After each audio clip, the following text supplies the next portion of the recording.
I would like to welcome everybody back to City Hall. We all got used to the other way. We'll see if we can remember what we were doing. Okay.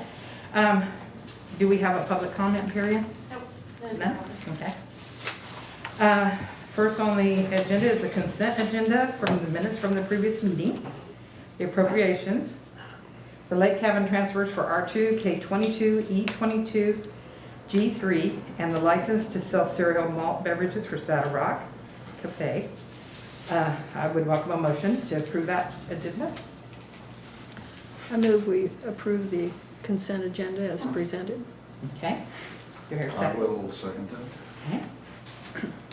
Been moved and seconded to approve the consent agenda. All in favor?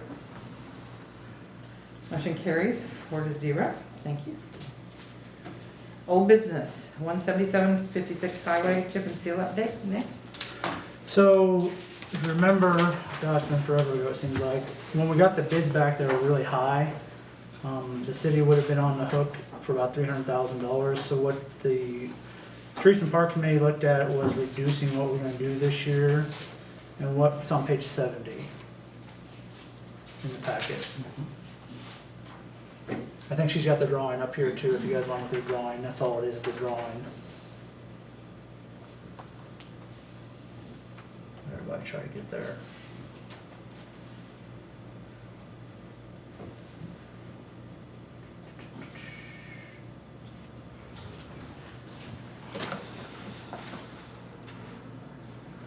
Everybody make it? Okay. Slow. So you'll notice up here by the ball fields, there's basically a T right there. That's where that dike is. That's where it would start. You come down to the stoplight, but do the intersection of that stoplight up to the bridge, then start on the other side of the bridge and go to south in the Osho down 177 through Sampletown. That's what we're proposing doing that this year. The next year, applying for another grant through KDOT for $300,000 to do 56 and some of the stuff downtown. After talking to Brady with BG Consultants, he doesn't see them bringing the price down enough to where it would be manageable financially for us to do both this year. We looked at removing some stuff, but once you remove it, it's not enough savings to still be able to afford to do it. Did we rebid this? No, that's what we're gonna do. We want to rebid it as this. Okay. And he wants to rebid it in July and then have a start date of August, September.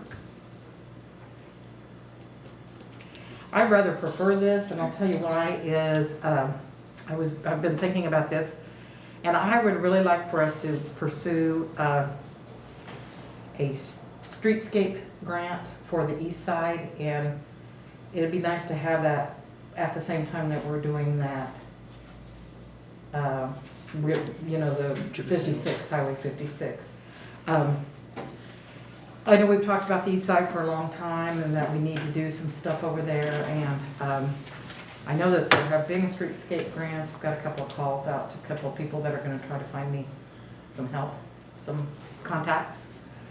So I'd kinda like to see it wait. We didn't get into it. I didn't think about it in time for this year, but I think it would be kinda nice to have that done at the same time. Otherwise, we might have some tearing up to do, some stuff that we just had Yeah. done. Now, So, if you run the roads, like 56 is not great, but 177 is a lot worse than 56 is. Off the ball fields all the way through town, stoplight and so on and so forth. Well, we did a section out on West Main about 5 or 6 years ago. About up from the turnoff to the country club, Sunset Drive, Yep. West Main, so that got redone. yeah, it's not in too bad a shape when you Right. drive it. Yeah. But, you know, also we ought to look at, you know, the drainage system in our whole town is not very good. Right. You know, West Main, there's a storm drain maybe every 2 blocks, every 3 blocks. And, you know, maybe we ought to look at a Yeah, so grant. hopefully what we're hoping to do in order to qualify for the CDBG grants, it goes by your census. So hopefully with the census being redone, But I think you have to be at 50% and below. We're right at like 51.4 or something like You're that. supposed to be at 47.9, I think. Is it 47.9? We're at 50 something. Mhm. So we don't qualify for those grants because our census is too high, meaning that we make too much income. So we really need people to fill out their census this year, because then we do qualify for those grants to fix drainage issues and things like that in town. So I've developed a story through Marcus that specifies how important it is to get that census in. Yeah, I know. Because of that. Yeah, and reason. I've had Deidre and them pushing it online and on Facebook and city website, do your census. And And everybody needs to put it on their personal if they think about it. I try to put it on my personal about every 2 weeks, in a census count and stuff, so. so, but that's what we're proposing for this year. And then next year we can apply for another $300,000 to do 56. So So this year, what would our part be then? we won't know until they rebid it. Until they rebid? So, but Okay. what I didn't want to do is have him rebid it until you guys, we didn't want everybody to be okay with what we were planning to do. How much do we have in that highway fund? One of them has a little over 100,000, like 118,000. One has 234,000, but you gotta remember 96,000 of that's going to the North Riverwalk extension. So,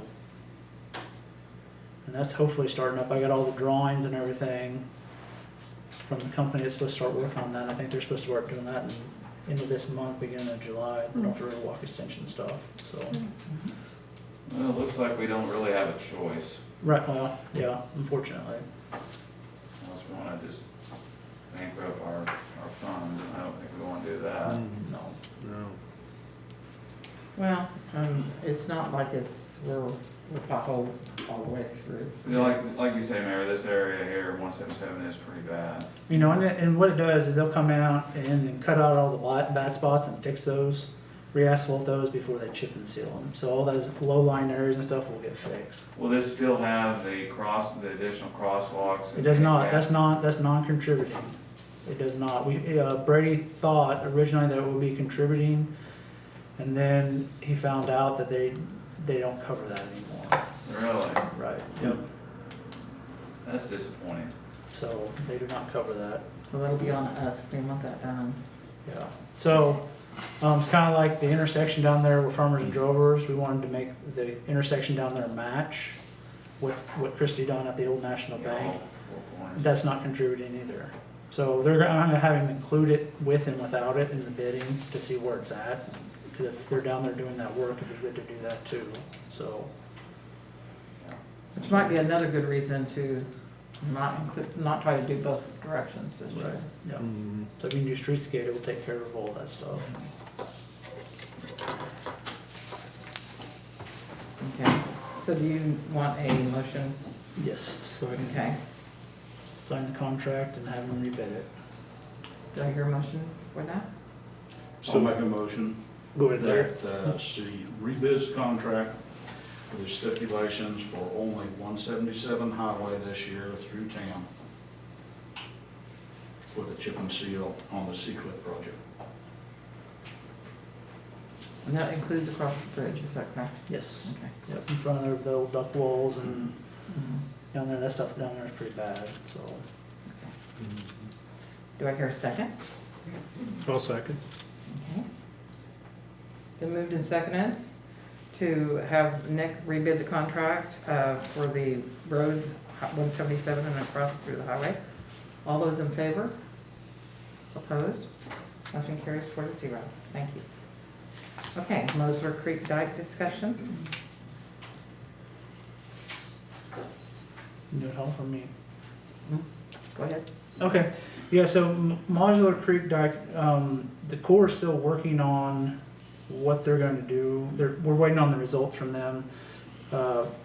Jeff Blosser with the county was nice enough to go shoot elevations for us to send them some more accurate numbers of what could happen over there. So we're still waiting on that. Hopefully we'll have that back sometime this week and we can kind of see where that is and then we can kind of go from there with it. Yeah, there's not a whole lot we can do until we have the proper numbers. We have, and for those of you that don't know what's going on, the dike has been taken out And so we're trying to determine what is going to happen because of that, because that dike was taken out. It's a Corps of Engineers dike that was put in the 60s? 34. 30s. Oh, 30s. 34, yeah. It's been, And upgraded in the 60s, right, or something like that? they were given money to repair it in the Okay. 60s, I think. Okay. But yeah. So, anyway, what we're trying to do is determine, what impact that is gonna have and what needs to be done in the future, but we don't have all the numbers yet at this point. Yeah, and I've spoken, and Steve's aware of this, that I've spoken to an attorney that deals with construction litigation on kind of what our options are over there. And it may be a deal where we probably have to engage that person at some point depending on what the results are from this. I would like to see if we can get a motion tonight to approve, contacting him and engaging him if it's necessary to do that. The construction engineer, because he has a construction You said attorney, You said right? attorney. Yeah, he's an attorney. Yeah, yeah. So, yeah, it's kind of like when we hired Jim Cobb for the lake annexation. Mhm. That's what they specialize He in. specializes in it. Yeah. I think some of the concern is I think the Corps said that the way, before it was removed, it provided protection up to a 500-year flood. As it stands right now, from the numbers they had, it was a 100-year flood, which is why we gave them new numbers to see if that goes up. But I think the question now is, say it comes back, it's only good for a 200-year flood, does the city still have liability? Because we said, yeah, 200-year flood's fine. So there's just some legal questions with that I think we need to be aware of and check into before we just sign off and say, yeah, we're out of a floodplain, but, people understand that back there would cover 500 years, now it's only a 250 year. So, Have you any idea of potential costs for retaining this attorney? yes, his cost is $235 an hour.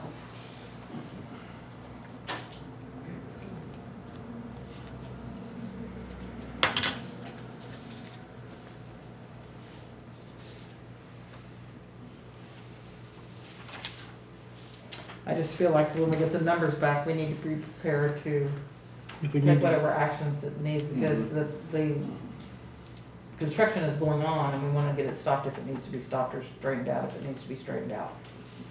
So, anyway, does anybody want to make that motion? So moved. Will there be a limit to the amount the city's willing to spend on the attorney, or will that come after we find out? So I think if we go into litigation, you have to go to the court. Usually, Steve can correct me if I'm wrong, whoever you're taking to court would pay the attorney fees, would they not, Steve? Well, in this situation, it's not, and this is, I don't think this is gonna be a situation where we'll be able to get all of our attorney's fees paid. If this was to go to litigation, I would say probably $25,000 to start. But Okay, and why would that be, Steve, just for curiosity? Well, just because of the amount of time that it takes to prepare, because you need to, well, you're gonna be bringing in expert witnesses, you need to depose everybody, it just racks up really fast. yeah. But we're hoping is just to get legal advice from them, so hopefully we can work it out between Eric Nelson and the city, and we don't have to go that route. Yeah. That's We what may we're, not have to go forward. right, we may Yeah, not, that's our but in hope. order to have them work with us, it's $235 an hour. It'd be a worst case scenario, litigation. Yeah, and then when we get to the point of litigation, I think we probably need to have another conversation about cost and, That was. Yeah, what was so I curious think- about. At what point? yeah, I think then you have another conversation. And I would just assume it's gonna take at least a year, maybe a year and a half, because there's already a big backlog in cases, because the courts have been shut down, and, Yeah. and whoever the trial judge is gonna be, he's gonna request that the parties go to mediation, so that'll drag it out longer. So $25,000 minimum, Mhm. I would say, all said and done, maybe closer to 50. If it goes to if we start through that kind of process. Yeah. Hopefully we don't have to get there. and we wouldn't necessarily get our attorney's fees paid because it's not like we had a contract with him and he breached the contract. This was just a situation where if he took something from us, we would ask for him to return it. If he doesn't return it, then, but he has enough of an argument as to it's outside the city limits, this property belongs to me. So it's not as blatantly this individual's trying to harm the citizens of Council Grove. So awarding attorney's fees is punitive. Yeah. And I don't think that, and it's really up to the judge, but I wouldn't tell the client that it's a guarantee that you're gonna get your attorney's fees paid for. Right. Well, I'm just saying there's a possibility of that, so. And half of that dike is in the city. So the half that's behind Eric Nelson, that half of that dike is in the city. So not all that dike was not in the city, Would so. it be an acceptable motion that we retain the advice and seek direction? And then if it appears to be gonna require litigation, that we revisit, the council revisit it Yes, to yeah. determine whether we go any further? That's- I was gonna amend my motion to that, so, Okay. so, yeah, I'm fine with that. All right. Okay. Do I hear a second? I'll second that motion. Okay. It's been moved and seconded to ask Nick to contact, do you have a name? Oh, I just, yeah, it's in my office. It's okay, okay. Sorry, The attorney that he has contacted already, Tyler's his name. Tyler, at an amount of $235 an hour to seek advice, and all those in favor? Opposed? 4-0, motion carries. Okay, Max, community events application, drive-in concert. Come on out, man. Yeah, essentially what this is similar to drive-in movie, drive-in concert, trying to host an event in the safest way possible. A lot of places all around have already started doing these. We've taken their approach, and I think Nick sent you guys out all the information. Yeah, beautiful. So where we hope to have this is where we had planned on using the parking for Seth Fest. It's that nice open lot there just by the caretaker shack. Yep. And I actually went out there tonight. The field's not cut down yet, but Nick's supposed to check in on that. Yep. Worst case scenario, I can talk to that farmer. My dad's farm's just south of there. We can cut it for free if it works. But regardless, we'll approach that when we need to. Essentially, this is gonna just run from 7 to 9. We're definitely keeping it small. It's our first time doing it, so don't wanna go too crazy with it by any means. But there's one good entrance, and so we'll have volunteers posted there, probably 4 or 5 people there to greet people, let them know where to go to next. It's all pretty easy, it's all close. There shouldn't be much chaos or hecticness with it. And then we'll have another probably 6 people out in the field directing traffic. The stage area, which is really just the back of a truck, is we're thinking we're gonna have it close to the sheds that are there. It just seemed like that was the best area. Is that power available out there? I think there's power out there too. There is, I know there's plenty of outlets out there, I just didn't know if it's. I'm not sure, I don't know if it's on. I think there's probably breakers in that building. I can ask Barbo and find Yeah, out. the breaker box is on the outside, and then I didn't dig around it, but there is a pretty good amount of electricity out there. I'll talk to Jeff. I'm pretty sure there's power. But yeah, we hook up, the Arts Council and BG's is who's sponsoring this. There's no cost for admission, there's not even a vendor, there's no food or beer sales out there. Again, this is from 7 to 9, so we don't think it's gonna get too crazy or anything. It's basically just something to do for right now.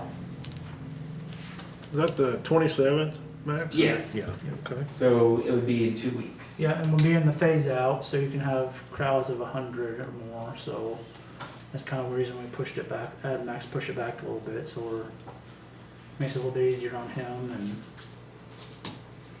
and. I don't wanna give anything away, but it's called, you're kind of basing it on like the Farm Aid. Yeah, sponsor or yeah, something it's kind of that. like Farm Aid, that's the Yeah. style we're going with and stuff. You can see the little logo at the bottom of there, but it's Town Aid, and that's his truck. It looks just like that. It's a flatbed truck. It'll be kind of unique, easy. Like I said, we hope to be able to do this maybe once a month, maybe once every 2 weeks in different towns and stuff. And this is just the first trial run. I think it's a good idea, I like it. I do have a question though to our attorney. Liability, somebody gets COVID out there on our property, are we liable? No, not at all. Okay. Yeah, the legislature passed a law on that, didn't Yeah, they, that's Steve? already been passed, there's, by the US Senate and House that abstains from any liability to anybody. Okay. And there will be no physical contact with our volunteers unless some guy goes crazy.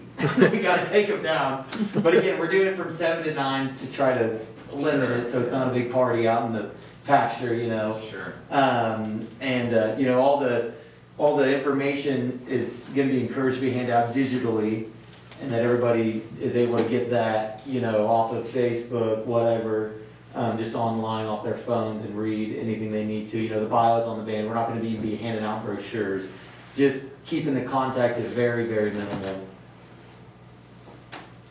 Like, good idea to me, man. And you've got So the too. trash controlled, that's good, and. He's got everything in there Uh-huh. covered, we talked about a bunch of Mhm. it, so. And at the event, it pours rain, you're gonna cancel, or?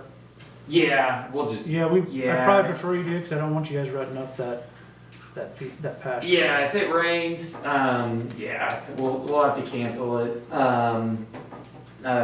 Maybe in the future we could shoot it doing the armory or something, but we didn't come up with a contingent plan, and, you know, there's no big money invested in this or any, I mean, it's just been me doing stuff really, and Corey, so if it flops, it flops, so. I'm used to having rain on events anyway, so. I doubt that it'll flop, you'll probably. Yeah, I don't even, at this Overwhelmed. point, after all the Seth Fests, I don't even care, it's just whatever. All right, So, Okay. need approval for the site, Mhm. or? Yep. I move that we Okay. approve his request to use the site at the City Lake for this drive-in concert. Second? I'll second it. Okay. It's been moved and seconded to approve the community events application for Mike Sparman, use the property out at the caretaker's cabin lot for a drive-in concert on June 27th, 7 to 9. All those in favor? Opposed? Sounds like fun, thank you. Thank you, guys. Thanks, Max. CTS Group Energy Audit Contract. Hello, Hi, how are good you? evening. We'd like to talk a little bit about our recommendations, our facility scope, and the savings of the project. Water meter replacement's the main crux of what we're doing. The financing, the project pro forma, our timeline and kind of where we are, our commitment to you, and then the next steps. And of course, this is interactive. I'll hit the highlights, but if you have questions, be sure to stop me and ask questions. As Nick said and Steve said, it's a long contract, but we want to be thorough. And that's one of the things, the benefits for using us, is that there are a lot of moving parts, and we're going to project manage it all and guarantee it. So, next, please. And next again. Of course, integrated design, construction, the benefit with us is one firm price, no change orders. The price is the price is the price. We're going to stick to the scope of work as you all approve, and of course, I took the liberty for the contract to put in all the things that made sense, either needed replacement, had an energy savings, an operations and management component, and also the water meter project. There's a direct line, we're very flat, we can make decisions quickly if need be, and we've had a lot of repeat business. 70% of our customers are repeat customers. We've done this for a long time. Next, please. These are the scope of work items included in the contract. I took the liberty to sum it up. It's a little bit, when you look at attachment A and B and through F, there are a lot of items, a lot of moving parts, as they said. But essentially what we're doing in this scope of work, in the contract at City Hall, all the buildings, we're replacing the lights and thermostats. We are upgrading the HVAC in City Hall, the fire department, and the rec center. We're putting a new pump, or a new filter pump on at the aquatic center. It's a 25 horsepower pump. In the street department, we're upgrading as well, putting a radiant heat system. The split system we're putting in the office, a small one-ton unit, just took the liberty to add that there to add a little cooling into the office. Water treatment plant, we're adding a fluid pump. It's a 100 horsepower pump that will allow you to drain the tower and perform maintenance. And of course, I will clarify, the aquatic center, we're not doing the LED lighting because of the really low run hours. It didn't make sense to do the LED lighting there. and some of the other things, we looked at it comprehensively in your city. Some of the other things that are not included in the scope is, of course, we talked about the window replacement here, envelope repair, and you can read it, the rest. We did, at the water treatment plant, we looked at the oxygen generators. We can still do all this stuff, but we haven't included in this particular scope of work. And of course, the roof on the clarifier. We have experience doing that. We can certainly look at it later if you would like. Right, and all those ones that are not included didn't have energy savings, correct? Very little energy savings. They were in pretty good shape, or it didn't make sense, or didn't have any energy component. That's correct. Okay. Next, please. The associated savings with each of those items, and we'll get to the pro forma in a minute, in a spreadsheet, and I brought hand copies so that if it's an eye chart, you can look at it closer, or if you have it in front of you, it might make sense. But all the scope is tied to an energy savings or an operational maintenance savings. And if you feel free to ask me about it, Amy or I, about how any of those dollars were calculated. You can see all the scope that I just mentioned on the left. And then, of course, all the associated energy savings per year per scope item. O&M savings, your largest savings for the water meter replacement program. And that has to do with your meter budget, the $10,000 meter budget, and the reduced meter reading time from 7 days to 3 days. So we're pretty conservative in how we calculate all this because it makes sense for everyone to have a successful project. And these are the energy savings that you'll see in the contract that are guaranteed. The sum of the energy savings in that column, and of course we haven't done the water meter testing yet.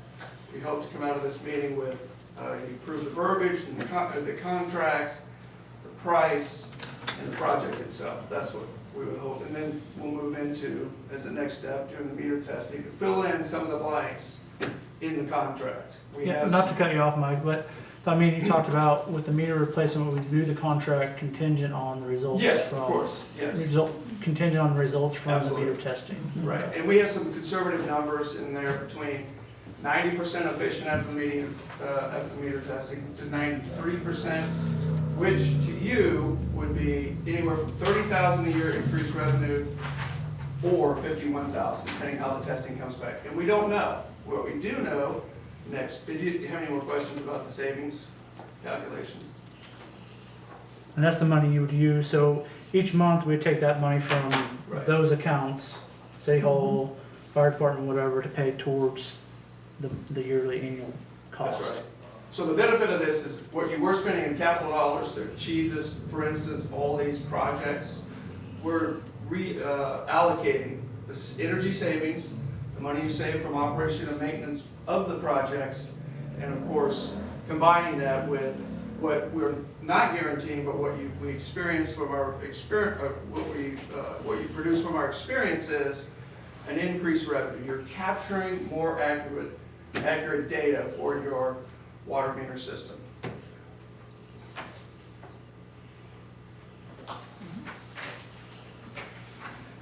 Here's your meter count, and at the end of the contract, which is very long, Appendix 1, is your meter book. House by house, address by address, meter size, and of course, age of the meters. Thanks, sir. We worked with your team to come up with this information that you had, and the meter count we have, you have a total meter inventory, all sizes, of 1,157 meters. That's commercial and residential. Different sizes. What we're going to do with the meter testing, we're going to install 88 small meters less than 3/4, 5/8 and 3/4, we're gonna provide that to you as a meter count and replace those. We're gonna independently ship those off and have them tested. They'll come back to us. The large meters from 1 inch to 3 inch, we're gonna have a team here to field test those on site. And of course, we'll work with you, the city and your Businesses. residents and your businesses when that's the best time to do that. Whether it's schools or the lumber company, whatever it happens to be. So we're gonna test 127 meters. And we're gonna aggregate that data over the rest of your meter population. So whatever that happens to be, we don't know if their aggregate accuracy will be 87% or 95%. Like I said though, what we do know is that your age of your meter population is 20 years plus. So it's getting end of life. But we don't know until we test them. We think that's a great idea for both of us to know. How are they performing? What we do know from your system is that you have a water loss of about 24.5%. What we expect to do, and from our experience, what we expect to have the outcome be, is to reduce that by 1/4 by having more accurate information, a more accurate system to data log that information, and ultimately revenue to the city. And is that clear when Mike says what water loss, what he's talking about when we say water loss? It's water not being counted. It's water that you're producing but not being able to bill for. Yeah, and Derek talks about that every year, the water that runs through the plant and then what we're billing out, we always come up short. Right. And that's not necessarily leaks that's lost because the meters aren't reading it. It could Right. be leaks That's right. and meter, and because of the age of the meters and the lack of accuracy. It's probably, reality is probably a combination of the two. That's right. You know, Whether it's a an older distribution. distribution system, and so there is some undoubtedly part of that, but some of it is very likely to be meters also. Right, because of the age and the technology, they're displacement meters, which tend to fail more than what we're proposing for a lot of reasons, and if you have questions about that, I'm happy to talk about it. But so after the meter testing, we'll provide that information to you, put the accurate data into the contract. Of course, we'll give you all the reports that we have, and then we will install an additional 1,069 meters as part of the project. We'll project manage the entire thing. Next, please. Here was your requirements that we hopefully provided to you as our contract. No moving parts in the meters. That prevents an accuracy failure based on the technology. They maintain accuracy for the life of the meter. That's what the manufacturer says. Neptune says, for the life of the meter, we shouldn't have any failures. Will there be? Probably. I mean, that's our experience. Things happen. It's in the ground. Ground shifts. We know things happen. They're all brass body, which is why we chose Neptune, because the brass body is more durable in a meter set than a lot of the other manufacturers. You're going to unify it with a drive-by system, which is more than accurate, or more than a superior system to do this particular size of city. And it will interface with your existing Simple City software. We will provide that interface so that the data that we gather in the field, changing the meters out, will be in a format that will be input into Simple City. And of course, great warranty on the products. I can talk about the warranties on each of those. The Neptune, the Mach 10 ultrasonic meter technology, and I can talk about that if you want, with the drive-by system, has a 10-year equipment warranty. It also has 10-year battery life. Not only the AMR system, but the meter itself has a battery. They're sealed. They would still read underwater, which in some cases we would find, or in soil. And of course, the data collection itself is done through 2 devices. A large unit that goes in the car or the truck, and then a handheld that fits on your belt, so it gives you more flexibility. Now, the life of your you said that, it's guaranteed for the life. Is the life the 10 Yes. years then? I'm sorry? Is the life the 10 years The then? equipment itself, and that's the MX, that's the data logger itself, that equipment That's the warranty. I'm talking- not That's the necessarily That's a warning, okay, but what about the life of the meter? What The is? battery life of the meter is a 10-year life warranty and then prorated for the next 10 years. The meter itself, the accuracy, the technology itself is good for the life of the meter. What is the life of the meter? Doesn't- 20, 25 years. Okay, that's what I wanted to know, Yeah. thank you. 20 to 25 years is the general life of a meter. Okay. Next, please. The benefits, I've already talked about a lot of this. System reliability, standardize on one meter manufacturer. You have all of your meters in one drive-by billing system, ease of the meter reading. We will also integrate with your GIS coordinates. The contractor that we use will take pictures and it'll all be uploaded into the billing software. So it's very seamless. And as he drives down the street, or she drives down the street, they can read 50 meters simultaneously. And it'll prevent, or should alleviate, rereads, meter rereads. What we will see with increased accuracy is customers with questions, but you'll be able to see the system and provide that very easily. Concrete evidence of what the new technology will do. And it's, of course, in a secure cloud-based data management system by Amazon Web Service. So it's proven technology, stores all the data there. You don't have to worry about server equipment in the city at all for the data cloud technology. The meter information, if you will. Next, please. I provided just a little snapshot. What do? Well, we provide turnkey notification to the customer. We work with you to do that. We observe and remove soil, a lot of meters in the ground, we'll dig that out. We'll also replace 25 or 50 meter pits. We expect that's a general average, where most of the meter pits will be in great condition. All we have to do is drop in a new meter, pull the old meter out, drop a new meter, and then provide the old account number, all the information you need to transition from what you have to this new technology. And we'll project manage it all. And let you know as we go along the way what we're doing. And so you can prepare for it if anybody has questions. And we're happy to talk to anybody that you would like us to. And we'll coordinate this with the city to facility upload. So once we provide that data, which will be automatically uploaded, we'll work with Laura and your team to make sure that there's integrity in the data. So that what we're providing between the old system and the new system will be accurate. And there will be an interim piece. There will be some manual meter reading while we're gathering or replacing meters and putting in all the old data into the new system.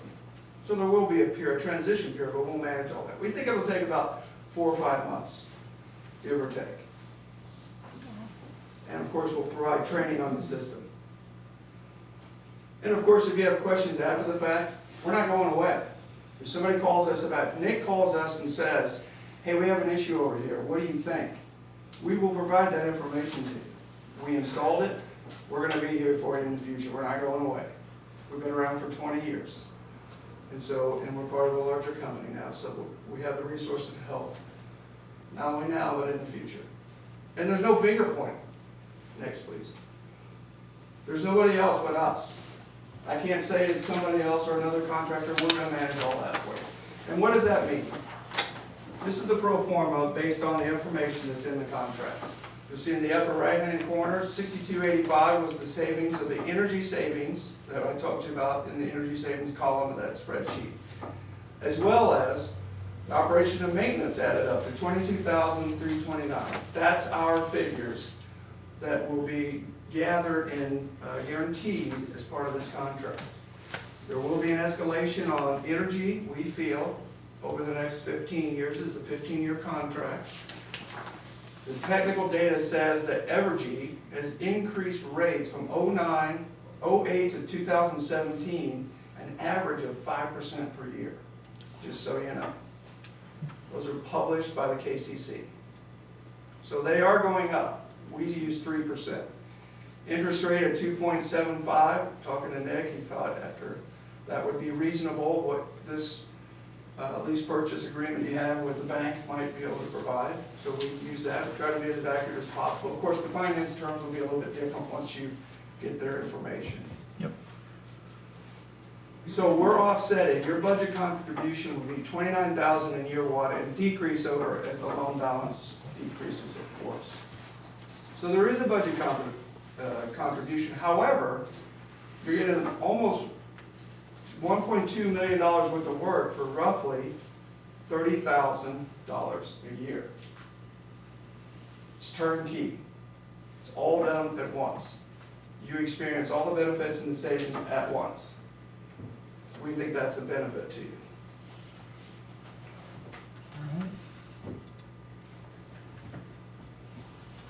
Any questions about that? The upgrade of the HV system at the city rec building, can you tell me more about that? It's replacing the split systems there that serve the, I don't know, it's called the VFW room or the, We got there, and the- then some other and spaces. then the down there. office. There's several split systems. So it's not in, adding air conditioning to the large room? No, it's just replacing some split systems that are aged. I think we looked at that, didn't we, We Mike? did. And it was pretty expensive. It We was talked pretty- about it and what, yeah, it was, It was pretty expensive.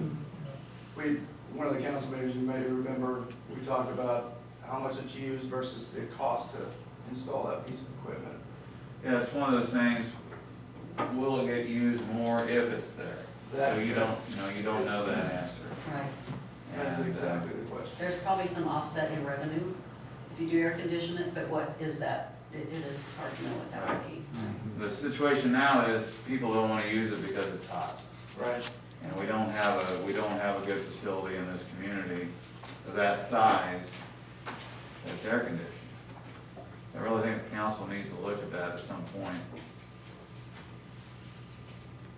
We're happy to provide that data to you if you would like. Yeah, we looked at that before, Yeah. because it was on the original, Mark, we looked at that and several other things, when we started this whole process, and I think we all agreed at that time that the air conditioning at the, because it didn't have an energy savings and the cost to do it, I think it was, I think it was around $80,000 or $90,000 or something crazy like that. Do you remember? It was a lot.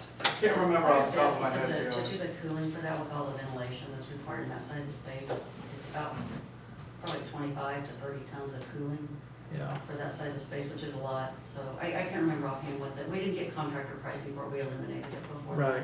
But Yeah, then we you did have that You have an discussion. increase in energy use too. So you've got, kind of got the double whammy, you've got the cost of it and then the increased energy use. So- We gotta We did run. some simple calculations based on square footage, and it was pretty expensive. Yeah, But I'm sure- certainly, I'm sure it is. Yeah. Yeah. Okay. any questions?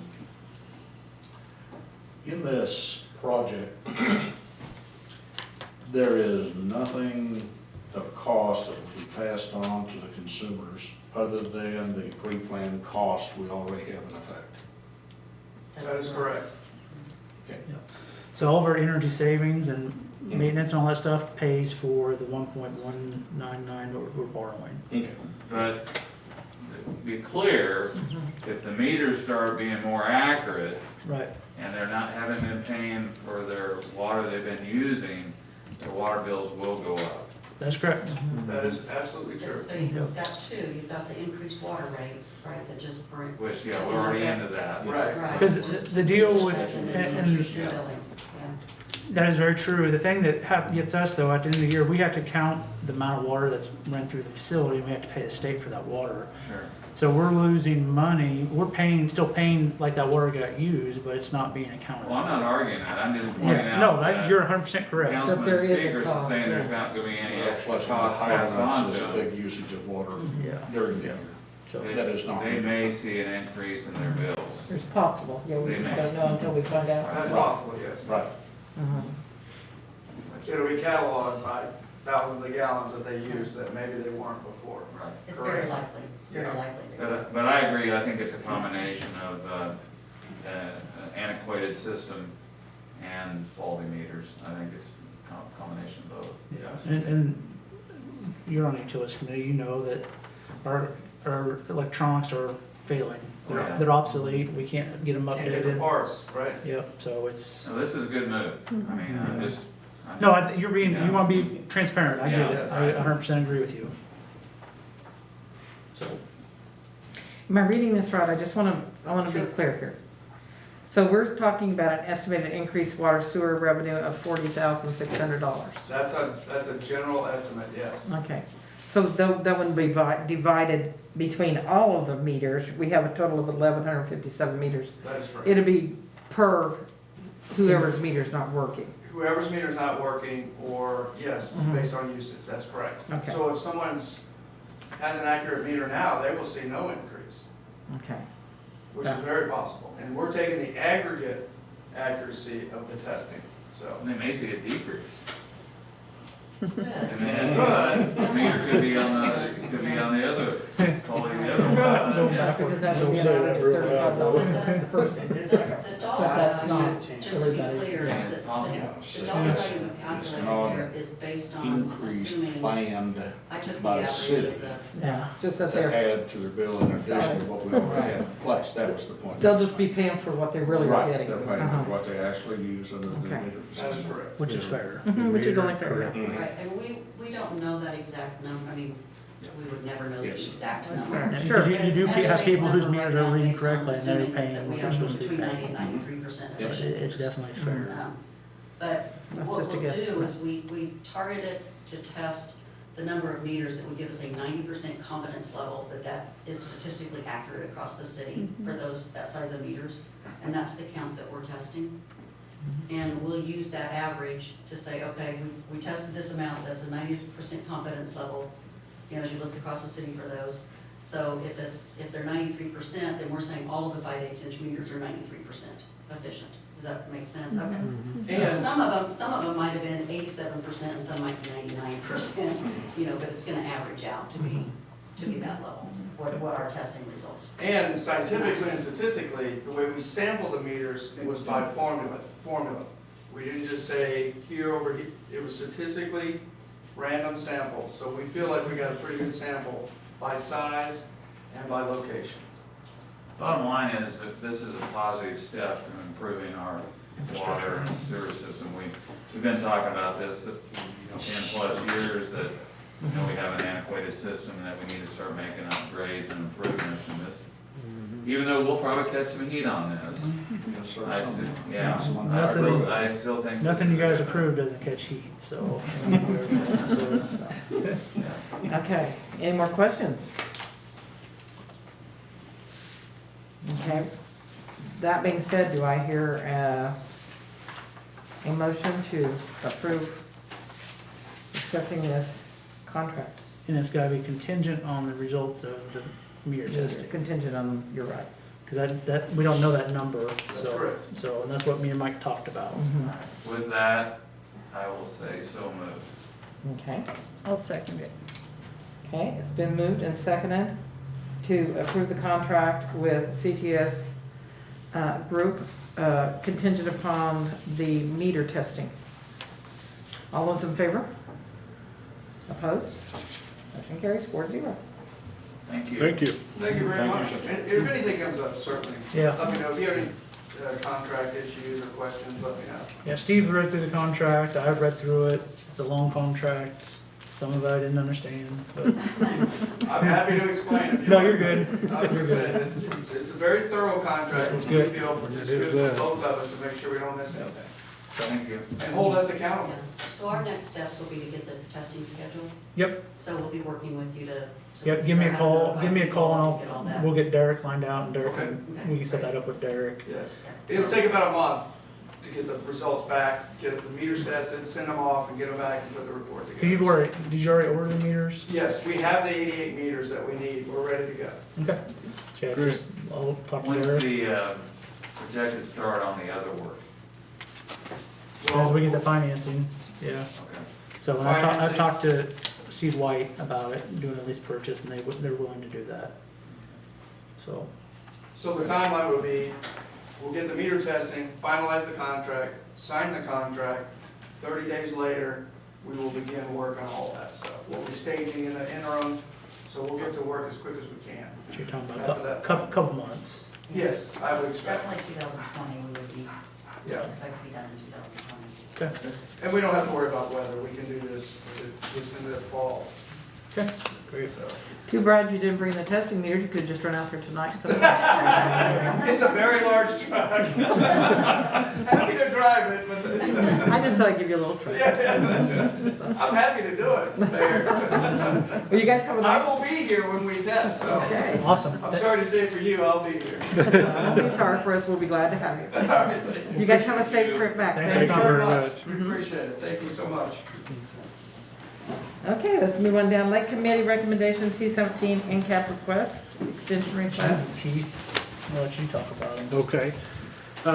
C-17, Lake Committee went out. This is John and Terry Hurdy. They are wanting to build a garage. They've got it, you can see they've got, everything was in compliance with, and the neighbors both signed off of what they proposed to build. It's a 30 by 52. They're in a unique situation. They're able to, they're right where a road curves, one of the access road curves, so they'll be going right into the garage will actually face that road, and it turns right there. It's, so their doors will be right on the road.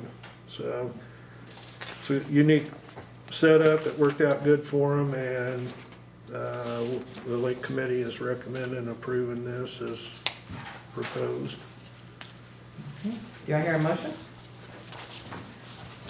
I move that the council accept the proposed recommendation of the Lake Committee for C-17 NCAP extension request for the new garage. Okay, second? I'll second it. Okay. Moved and seconded to approve the Lake Committee recommendation for C-17 NCAP extension request. All those in favor? Opposed? Okay, motion carries 4-0. Next, we have G1. G1, we visited this last week also, Mark Berner, myself, and James. These folks are a new leaseholder. They are wanting to put a storage shed right at the back corner of their cabin. Real basic deal. They're just needing a small area extension. The lot runs kind of at an angle, so to get it behind there, they're as you can see from the drawing, they will add an addition. It's 40 feet, but it'll be across the lot to keep it all on their leased area. And they included it's a sturdy built, looks like a little shed, prefab type. And there was a picture on the. Yeah, so, and again, no issues, neighbors were good with it. So Lake Committee recommends approving that one also. Okay. Does anybody have any questions? Okay. Do we hear a motion?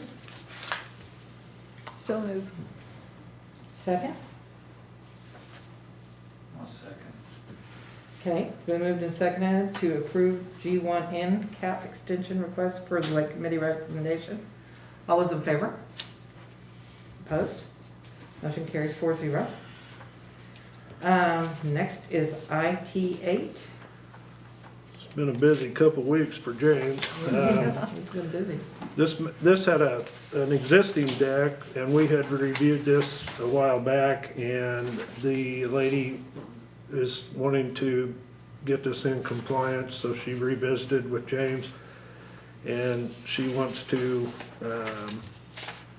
bring it into compliance. She's wanting to move it, add on to it, and get it up to the standard that we discussed with her out there. She is complying. James had trouble getting a hold of her at one time, but she is fully cooperative and wants to bring everything to code, and so there was no issues. What do you mean bring, what was out of compliance? Well, she had there was it was kind of a unique deal. There was when she got the property, there was some scrap steel that was piled down by the lake. Well, when she started cleaning the property up, she found that, and it of course needed something to do, dealt with, because it was kind of down in the trees, and she had there was a hot tub there that wasn't legally in compliance, so James. It was down by the water, right? Yeah, it was too close, and it had some violations, so once James was able to get a hold of her, she's very cooperative and said, yeah, she wants it right, so she's trying to get everything into compliance, so. Yeah, I remember that one. Yeah, you got in on that one, I think. And he goes, what do we do about hot tubs by the water? I was like, they're not supposed to be there. Yeah, so, again, she inherited some problems when she, so. Okay, any other questions? Okay, do I hear a What motion? exactly was the variance sorry. request?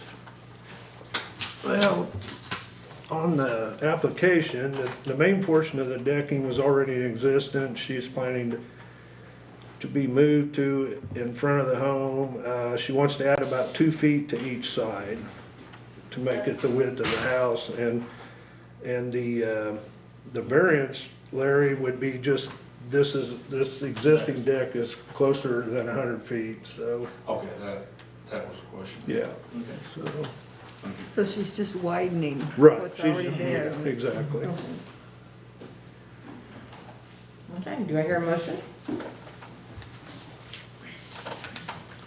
I'll move that the council follow the recommendations of the City Lake Committee for the variance request on IT-8 to extend within the 100-foot setback distance required by present regulations. Okay, second. I'll second. Okay. Been moved and seconded to allow the ITA variance to extend within that 100-foot. I'm not gonna say all that right, so you know what I mean. The Lake Committee recommendation, per the Lake Committee recommendation. All those in favor? Opposed? Okay, motion carries 4-0. We have one more, C20 NCAP extension request. Last but not least, this may ring a bell. We had this come through prior, but originally the request was they were gonna just add on to an existing garage. They've now elected to tear down that existing garage and construct a new garage to accommodate this boat. They figured out that it was gonna cost more to add on than it made sense, so they decided to start from scratch. So that is the new request. It's the same site, but they're needing a total of 20 feet, and part of that is to encompass the approach. They're gonna have obviously a concrete apron on it, and James pointed out that they're trying to discourage any concrete being poured in the commons area, which I totally agree is a mistake. That needs to be on their leased ground, so that will accommodate the approach. So that's why that one came back through, so. And again, it's been okayed, neighbors have re-signed off on it, so. Is that one I looked at with you? Yes, you and I went out that, yeah, Mark was So we're gone. not, it's not any more area than what they asked It's for. just, yeah, they're just gonna knock that Yeah. existing one down and start Yeah. over, so. Okay. That's right, Sharon and I did that one. Do I hear a motion? I move that we approve that extension Okay, request. second? Second. Okay, it's been moved and seconded that we approve the Lake Committee's recommendation for the C20 NCAP extension. All those in favor? Opposed? Motion carries 4-0. Okay, and we're down to governing body. Let's start with Mark Brooks. Ken McClintock sent an email, and I was gonna bring it up even before he sent the email, and this is a situation that we addressed probably 8 years ago, and let me rephrase that statement. We talked about it. We didn't address anything. We have a problem down there on our walking bridge where we're losing underneath, and it's been going on for years. Yeah, I actually had it on my list. He sent me an email last night about Right. it, so. Yeah, he sent it to me too. Sharon and I were on a walk too, and I saw it too. Over where the flagpole is, it's eaten considerably out from that little pad going out there. So, we didn't do anything 8 years ago. I'm hoping that maybe we'll do something now and try to I find think, a solution. yeah, and I've looked at it. It looks like we need to add riprap there instead of dirt.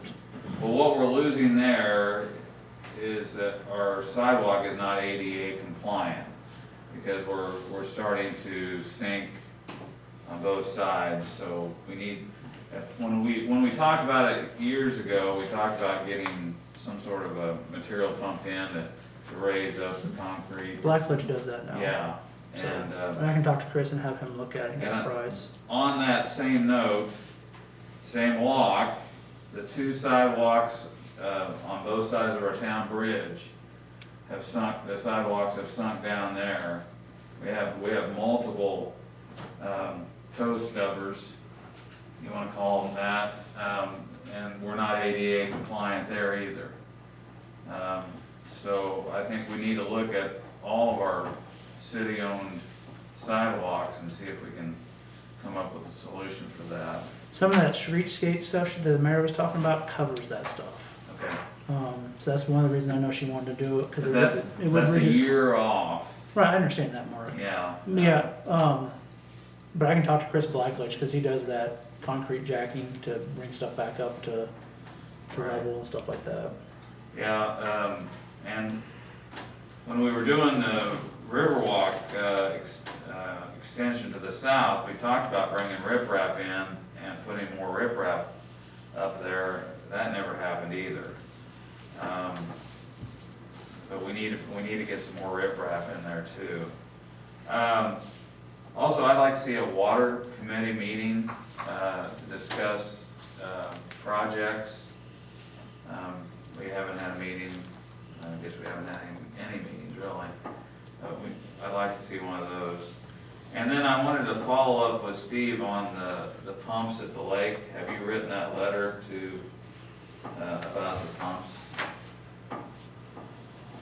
I don't think we directed him to write a letter. We wrote a letter on the, camper dumping gray water and stuff on the ground, but nothing about, Okay.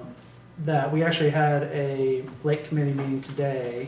Did that come up in discussion? Yes, we talked about it today, and we're working on a plan for that. Okay. So, yeah.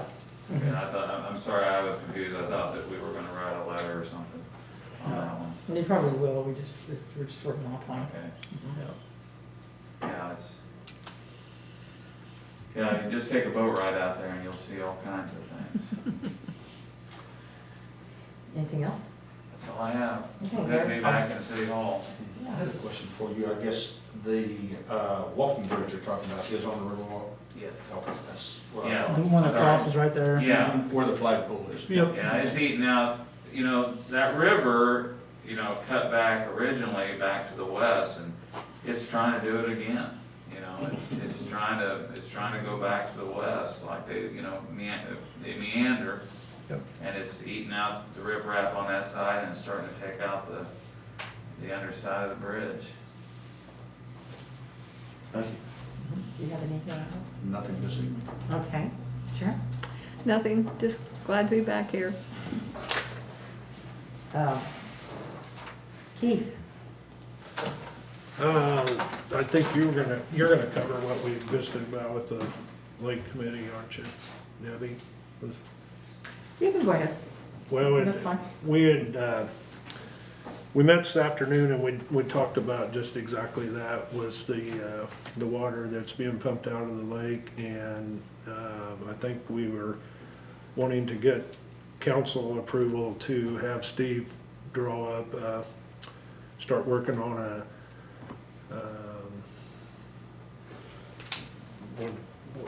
No, if you read their lease, the lease says that in order for them to pump water from the lake, they have to get approval from the city council to do so. So what we're wanting to do is put together a letter to send to them, to give them so long to declare that they're pumping water from the lake, and give them so long to get it metered. Because right now what we're doing is, we are allotted so much water per year, but we're not counting the water they're pulling out. So the state actually owns that water, and we pay a fee for that water. The people in town that use that water, they pay a fee. They water the yards, they pay a fee. So what we're wanting to do is put something together to them, to give them so long to declare that they're pumping water out, and give them a certain amount of time to get it metered. Because we need to do that to be in state compliance. Yeah, we're not in compliance with the state right now. And then have a charge for that? Yeah, so we gotta figure out I think we have a raw water fee, and I gotta ask Derek what that is, cause I don't know it off the top of I my head. visited with Derek a little bit about that this afternoon, he's gonna get back with us. Okay, so that may be one thing, or we looked at a flat fee. But a flat fee, you can use infinite amount of water with a flat fee. And you still don't know how much they've used for Exactly. the report, huh? Yeah, So who's responsible for putting the meters in then? they would be responsible. So like here in the city, the way the ordinance is written, if we do the work, the city does the work, the customer's charged. So like when I did my house, the city did the work, hooking it up to the main and doing all that. And I paid for the meter and all that work, all of the equipment, everything. So I paid for it. But then, and somebody has to go read that meter then, how, That's what we discussed. okay. Yeah, that's what I'm saying. We just have Have to to get some. figure out how to Yeah. do it, huh? So, Gotcha, Yep. okay. Yeah, we figured it was a good place to start. And is then to whatever, Yeah. get 'em if people claimed. don't declare they're pulling water from the lake, there's obviously gonna be a fine for doing that. I would have them immediately stop doing that. So drawing water without a permit is a very stiff penalty. Right. And that would be that's beared solely on the landowner who is us, so. But the city has the permit and we have more than enough water rights. The problem is that we don't know how much they're using. And part of the problem we have now is we've got an extension for we're 2 years into a 5-year extension on that 179 million gallons or whatever it is that we use. So actually it would help to meter them so we don't lose some of those water rights in the next 3 years. Because if we don't, that's called the perfection period. You have a certain amount of time to perfect that water usage and say, well, we use 179 million gallons a year. But we don't, we're around 154, 153, something like that, million. So this would actually help keep us some of those water rights. Because in 3 years, we don't have no ability to extend the perfection period.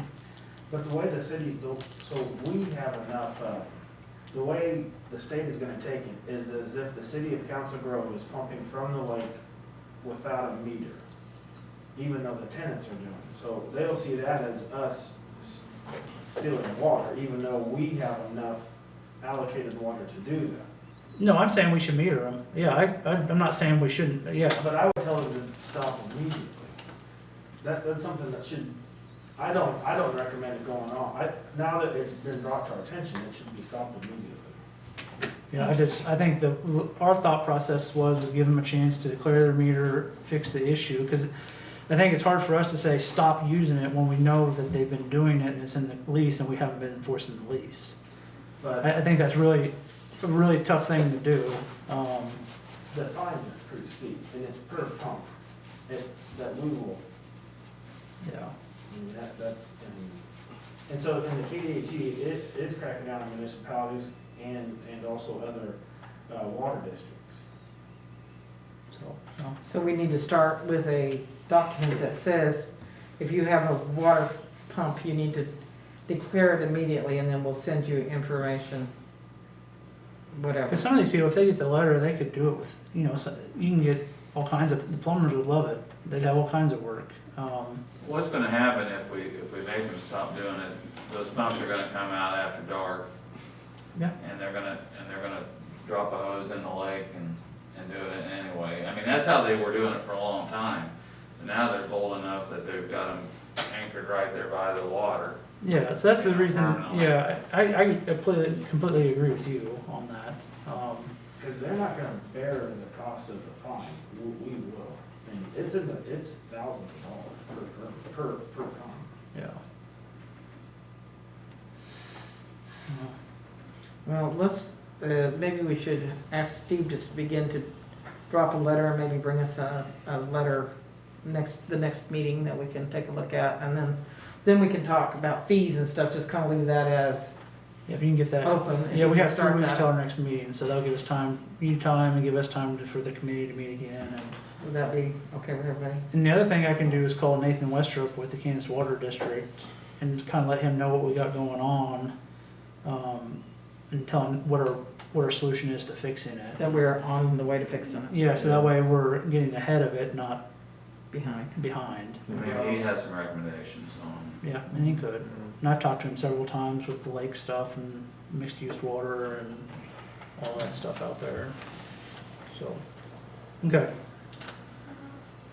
The other thing was portable buildings, which is becoming, I guess, a problem out there, and Larry Segrist probably knows it was going on. They're starting to request putting these portable buildings down right on the shore, and we apparently don't have an ordinance preventing it. They get a permit as long as they anchor it and it doesn't exceed the height requirement, the way I had explained, they can do that. To answer the question that you're bringing up, we do not have a defined description of what a boathouse is. Is that what the problem is? That's what the problem is. I thought the boathouse had to be a permanent structure. It's not. No. There's I thought- nothing in there that says it has to be a permanent structure. Well, that's all the verbiage you would have to change is a permanent structure, pretty much. Okay. Yeah. Okay, because what's, Any structure that stores boating equipment, life jackets, oars, paddle boats, sail skis, sailboards, they store in these portable buildings. This is why just making it a permanent structure will not, because you could mount one of those portable buildings onto a concrete foundation, and it's no different than any other permanent structure we have anywhere in town. But the point is, I think you're making, is it's not what people envision a boathouse to be. right, and what's coming into play and what happened on this particular one that is you block somebody's view. So, and then the other thing, and James's concern, which I agree, is anchoring one of those, it's pretty tough to anchor one in the rock out there and everything, substantial enough that what's gonna prevent it from blowing in the lake, blowing into the next guy's $100,000 dock or whatever, so. Floods out there and decides to float away. Exactly, and then Nick pointed up, high water, you know, when it does, if the spillway is trying to catch up and you've got water up in the yard, then you float one of them, who knows where, and it's bobbing out in the lake. So that James felt like that the portable buildings should just be limited to go back of the 100-foot mark of the lake, just like we do plumbing, and that would So alleviate that'd be a these. simple solution to it then. Would be and also the ones that are in existence, give them so many days to move them and get them out of there, because it's starting to, he said it's starting to become more and more of a problem, so. And I know he was fighting one of them today because of the issue of view. They were both neighbors. One neighbor said it was okay, the other one didn't want any part of it, so the guy was jockeying back and forth, and then they were trying to ask if they could go into the 5-foot setback off of each property line, and James said, no, we're definitely not going there. So anyway, it's, like he said, it's becoming more of a problem. Do we need to have more of a definition of what is a permanent structure? Or is that already pretty much outlined, Larry? The only reason I specify boathouse is because that is the only structure other than a picnic table that's allowed within that 100-foot setback area. So if you keep referring to boathouse, you just need a more defined description of what is expected out of a boathouse, not a storage facility for oars and life jackets. How about those, and I know one other time, Larry, you probably remember it, I think we were involved in it together, was one of those portable carports got put up down there and the neighbors all with the, Yeah, I wasn't And involved they in anchored that. it to a slab. I've Yeah. seen some that are on poles and a roof where they store canoes in them. yeah, No sides on it. so, You see everything down there, but we do not have any kind of a definition as what the city considers a boathouse to be appropriate next to the water, other than the height limit of 16 feet. And then both neighbors have to sign off on visibility, so the council is aware.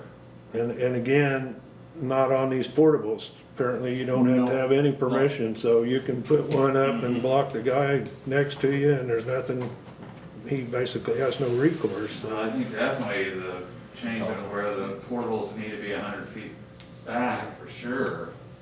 But I think Larry's right, we gotta come up with a better Definition of, definition of what a boathouse Boathouse is. is. A minimum square footage, or yeah, Is that and something how we- close to the water it needs to be. We ran into that issue over in B section. yeah. Mayor, can I make a suggestion? Mhm. Maybe turn this back to the Lake Committee, and I know that Larry's got a lot of expertise on this. Maybe involve Larry also Yep, with I the think that's a Lake good Committee idea, on this, to come up with something, and then maybe work with Steve too. yeah. And this one just came up this afternoon, so we, It none of sounds like us, it's a it's an problem. ongoing It's problem, been an yeah. ongoing issue Yeah. for a lot of years. So I think that's a great suggestion, Mark. Okay, sure, we will let Larry and the Lake Association, work on, portable building problem and definitions. You mean the Lake Lake Committee? Like, Lake Committee. yeah, and I'll I said set association, I'll set a sorry. meeting for you Sorry, guys and we'll get apologize. together and take care of it. So I don't know how many people are pumping water out there, but it's a $500 penalty per pump. And then a $1,000 penalty per pump for non-reporting. My estimate of what I've seen out there over the 2.5 years or 3 that I was out around there, out of the 350, 347 leaseholds, there might be half. I'd say 150 of them have pumps. And majority of those are all gonna be the newer built homes. Okay, so at 100, so, $1,500 penalty times 150 is $225,000. So it just, You're saying it's $1,000 for not reporting. $500 for just having a pump in the water, and then it's $1,000 for not reporting. Okay, now there is one thing that changed with our boat dock electrical ordinance. Submersibles are not allowed anywhere on the lake. Submersible pumps. Yes, are not allowed anywhere on the lake. The pumps they have out there are land-based or based on the docks. But that But doesn't matter. submersibles are not allowed, but you were talking about in the water. What I meant by just a jet pump, I mean, it's still pulling from the. Yes, they're still drawing from the lake, but they are not in the water. What Otherwise, they're in violation of, I was saying is that any, yes, essentially, each one of those incidents is $1,500. yep, yep.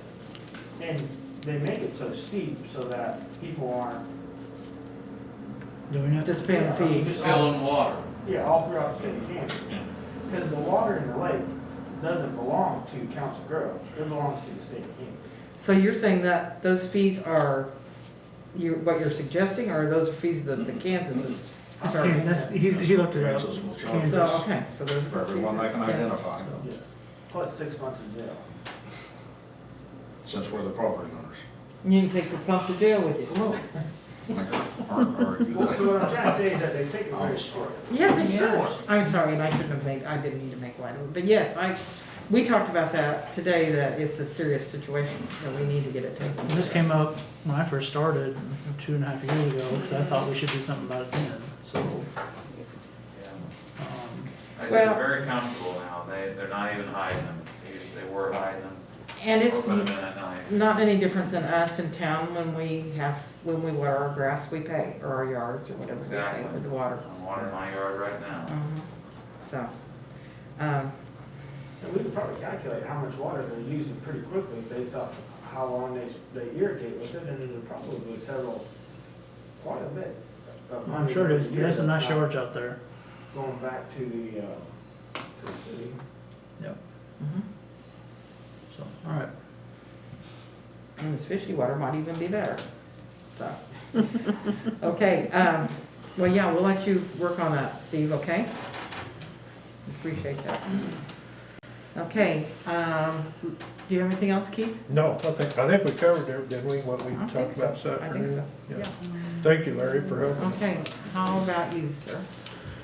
So I got the report finally on the hail damage on city buildings. 24 city buildings / structures received damage from hail. We have 180 days to complete the work on replacement and fixing those structures and buildings. The guy gave us a check for about $40,000. They held back about $15,000 until the project is complete. I checked with local contractors, Shade Roofing and Jason Boyce. Jason Boyce is out till November. He said, he goes, and he said, I said, it's more than one building. He said, I wouldn't be able to do it. I asked Roy Shade the same thing. Roy said he's out till end of September, early October. That's barring anything happening. So I guess what I'm asking is, based on that, we have a whole bunch of roofing companies in town right now. And I know some of them have done a good job. We had a company that donated a roof. I had my roof done by a different company because there wasn't availability. If we can get a couple bids from a couple of those groups and then get moving on this and get it done. I don't want it to drag out because you get into October, November, it gets cold, and putting shingles on when it's cold, they don't seal very well. So I had to use an out-of-town company just because there's no availability. there's no, yeah. Well, we have a little leak over here. So yeah, the softball Correct. complex, Mhm. we have a leak that we didn't know about and it's caused decking issues over there and rotting, so that needs to be addressed sooner than later. But yeah, if you guys, if I can get bids and I can just show them to the mayor and the committee, which is the Streets and Park Committee, because all the buildings are in a park, and we can get moving and just get it done. The schoolhouse, the one that's in the Council Oak, I'd like the Historical Sites Committee to have some input on the color of shingles put on that building. Okay, let me see. Do you know what the address is over there, Mark? I don't, Sharon? That's your building, it has all your stuff in it. You know what? I don't know if Margaret Street or East Main. It's 104, how about 104 East Main? That's pretty close. That's pretty close. that's Yeah. probably it. Yeah, because the post office oak is 22, so, Yeah, yeah, but it'd be that's about right. Does it have a replacement on it? It does, but it also has a depreciated value of about half. Mhm. So we'd have some money, we'd have to put some money into it. Okay. And those things, we can look at those things once we get the numbers back to see where we're gonna be at. Since that's a historic building, I'd like the historic committee to have That's fine, I don't, have some input on that. yeah, but includes all the dugouts over at the ball fields. The new snack shack did not sustain hail damage because it has really good shingles, thank goodness. The softball complex would have to be replaced. What about our caretaker's building out at Greenwood? Did that get checked? It did, and it didn't sustain anything, so. I'm gonna have them recheck City Hall. He said there was no damage on City Hall, but I have a hard time believing that with the hail damage we got on the police cars. And then my roof was totaled at my house, which is less than 100 yards from here, so. And yours is newer than the Yes, roof about the that's same on age. here. My Is it house about was the a same year age? about a year and a half, and my garage was about a year. Wow. And he said this didn't sustain. I don't know that I believe that. Yeah, we could get a second opinion on that. But yeah, if you guys are okay with that, I can start working on getting some bids for some of these companies and run it through the committee and the mayor and get it approved, make sure they're okay with the bids and get the work done. You need a motion for that? Now let's do a motion. Okay, Yeah. I'll make that motion to allow Nick to seek bids to get the roof damage fixed on city buildings. When he gets his bids to run them by with mayor and the Street and Parks Committee and given reference to Mark's historic building. Yeah. You guys want to look at that and figure out what color? And I can give you We a could couple. probably visit about that. And I can get, the companies I get bids from, I can get books from them on the color shingles they provide. They're coming up with some new shingles now that look a lot like the weathered cedar shingles. Yeah, I would put something yeah, like that on I there. think it's called I think. weathered wood, actually is what it's There's called. several different ones, Something but similar to what's on it, since it's historical. it's red Well, that's it's on got it. a- I don't It's know red. what- It's kind of a reddish. It's red Yeah. now. Oh, you might want some different than. Yeah. Okay. I think historically it would have had wood shingles It on it. would have, and By doing this, Keith, discussion here, that would allow local roofers to actually submit a bid too, if they'd like. Yeah, they can. Yeah, the only two that are licensed with the state, which is what we would require, are Shade and Jason Boyce, and insured correctly. But all I'm saying is we're giving them an opportunity. Yeah, I called them to ask them how far they were out and what they thought, and Right. Jason said, he goes, I'm out till November, and if it's more, and I told him it's more than one building, he said he wouldn't be able to do it. And then Roy Shade, I talked to him, he said into September, October, before he could get to it. I think the 180 days was the limitation on the work being done. that you Yeah, so it's gotta be done, mentioned. it's gotta be done in November. So that's a qualification to the bid. It has to be done in that 180 days. Yeah, and they wouldn't be able to guarantee that with the amount of work that. So when you talk to them for a bid, just explain to them, if you can't do it in that, you might not want to waste your time doing the bid. You know, they can do whatever they want with it. Yeah. Okay, do I hear a second? I second it. Okay. Moved and seconded to have Nick get bids for the city buildings roofs. All those in favor? Opposed? Motion carries 4-0. Okay. Last you have. And then the CTS stuff, I don't know why I didn't think to put it on the agenda, but I've talked to Steve White at Farmers and Drovers because we do our lease purchases through them. They're willing to do it. I just need permission to engage Steve in working on that and getting the contract ready, since we approved the CTS contract. Okay, do I hear a motion? I move Nick should be allowed to contact Steve White in continuation of the CTS contract for financing that's involved with this issue. Okay, second. I second it. There's only 4 of you, you're doing that all the time. I know we kill. Discussion? Yeah, any discussion? Yes. I'm just wondering, we have 2 other banks in town. I can tell you that Enterprise doesn't do lease purchase. And historically, and I can talk to Dusty Manson at Citizens, Farmers and Drovers always comes out below interest rate wise. Right. And I understand that, but as a municipality, I think we should give the other banks an opportunity. Yep. And then if Farmers and Drovers is the best, then they are. But I think it's a mistake just to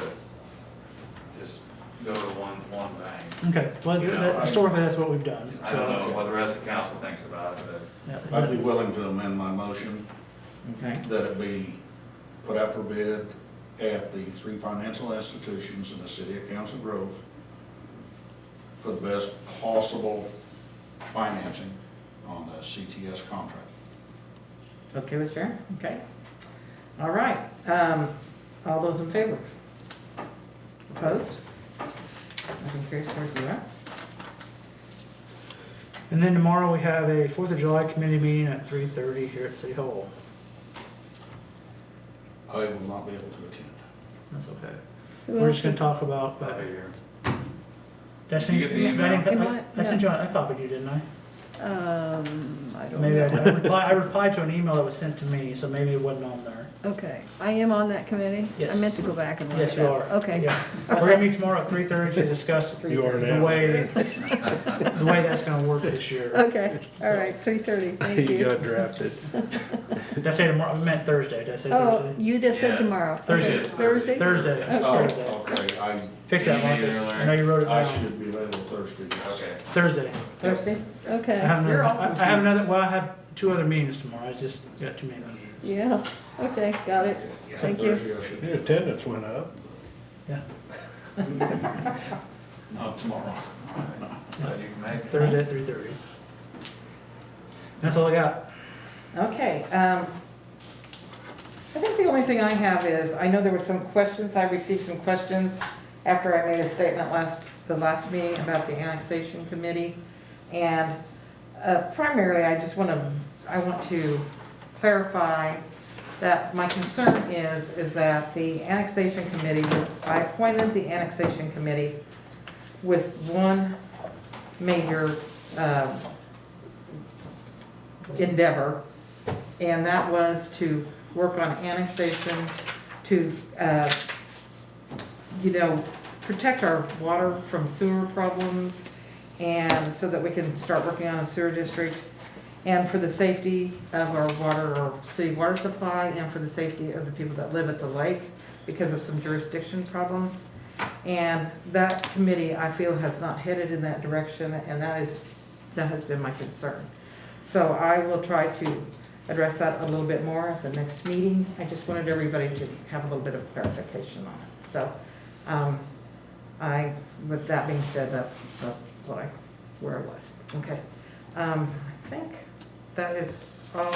Well, I do want to say too that during our pandemic, we had our chief of police retire, and we really didn't acknowledge that. Yeah, I had something planned, and then we Okay. had that, and I canceled the cake and cookies, or cupcakes from Kimi, and we had everything planned. And we did give him his plaque, and we got his badge out of his office, and he didn't realize it, and we put it in a plaque for him and all that stuff, and gave it to him when he retired.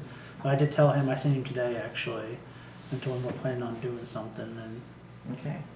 he didn't seem real enthused by that. We don't care. Didn't he provide a letter? I don't think a letter, because of the COVID deal, did he write a letter to council thanking everybody and for serving and all that? I never got one. Okay. I didn't. I thought he had left a letter when he No, when not he that I'm left. aware of. Okay. Nope. But anyway, I do want to make sure that we acknowledge what he has done. I think we should have a get-together or Oh, something. yeah. No, and I agree. I still have it down. I told Cammy I'll let you know. It's nice to be able to have them when we don't have to wear these. Yeah. Yeah, Yeah. which should Or be eat very cookies soon, through these, hopefully, you know, yeah. that really is. I can eat cookies and cake. Slip one up. Yeah, I think the phase out starts the 22nd. So I think starting the 22nd, I know the courthouse, they're not wearing masks up there. That it's Maybe optional. next month, maybe. Yeah, well, we can- I was gonna do it in the phase out period, I was gonna make it optional. Because the way that it says in the phase out period, it says you're supposed to wear them when you're in a public area that has a lot of people. Like this evening, we're really spread out far enough that we would Yeah. probably have been okay. Yeah, so I know my staff would love to not wear one around walking down the hallways and stuff. So. I don't know, I have asthma, so I'll probably just keep wearing it because I'm paranoid. Well, it's up to you. I mean, I'm not gonna tell you you don't have to wear it. I'm paranoid. If I get it, I'm gonna be in the hospital, so I'm just. And that's fine, if people want to wear them, they certainly are welcome to. So anyway, but I did want to acknowledge that we appreciated what John Stone has done for us. Okay, I think with that, we're finished. I would appreciate a motion to adjourn. So moved. Okay, second? Second it. Okay, moved and seconded to adjourn. All those in favor? Motion carries 4-0. Thank Thanks, you all. everybody. Thank you.